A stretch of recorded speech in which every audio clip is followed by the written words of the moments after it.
दोस्तों आपने इस क्लिप को देखा और शायद हो सकता है कि आप इस पर गौर नहीं किए होंगे, लेकिन मैं समझता हूं कि हमारे यहाँ जब बच्चे जन्म लेते हैं तो उसे तमाम सुविधाएं दी जाती है और जब वही बच्चा 3 साल की उम्र में पहुंच जाता है, 3 साल का हो जाता है, तो उसके लिए स्पेशल एक LCD बड़ा वाला स्क्रीन लगाई जाती है ताकि वो बच्चा उस पर अपने मनपसंद का कार्टून देख सके। और जब उसकी उम्र इसी प्रकार से बढ़ती है और जब वो 10 साल के होता है, 10 साल के ऊपर के मतलब 10 साल के लगभग होता है, और यदि आप उस बच्चे से पूछेंगे और यदि उसे दिखा करके बोलेंगे, यदि आप उसे सरसों का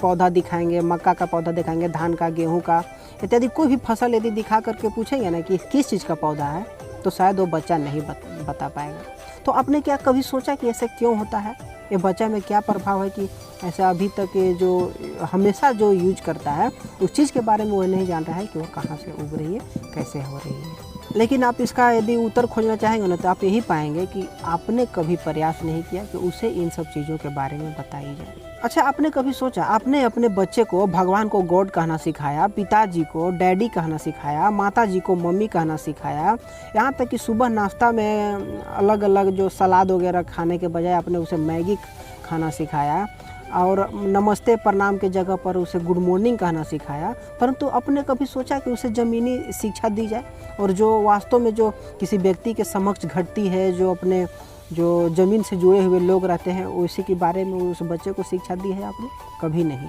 ऐसा दी नहीं जाती। और आज के जनरेशन में ऐसे बच्चों को बना दिया जा रहा है जिसे मॉडर्न बनाने के चक्कर में अपनी जो हमारी जो परंपरा है, हमारे जो पुराने चीज़ हैं और जो हकीकत में बच्चे को जानकारी होनी चाहिए ना, वो नहीं है। हम तमाम सुविधाएं बच्चों को दे देते हैं, कार्टून वगैरह दिखा देते हैं, अनेक प्रकार के फिल्मों को दिखा देते हैं, माता के साथ बैठा करके सीरियल दिखाने का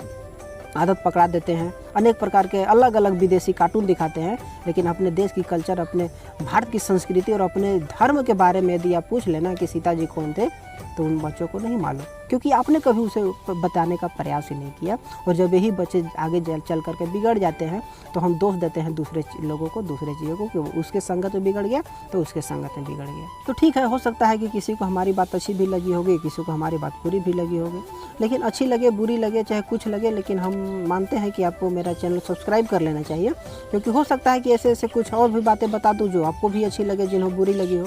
तो चैनल को प्यार दें, सब्सक्राइब करें। चलते हैं। जय हिंद, जय भारत।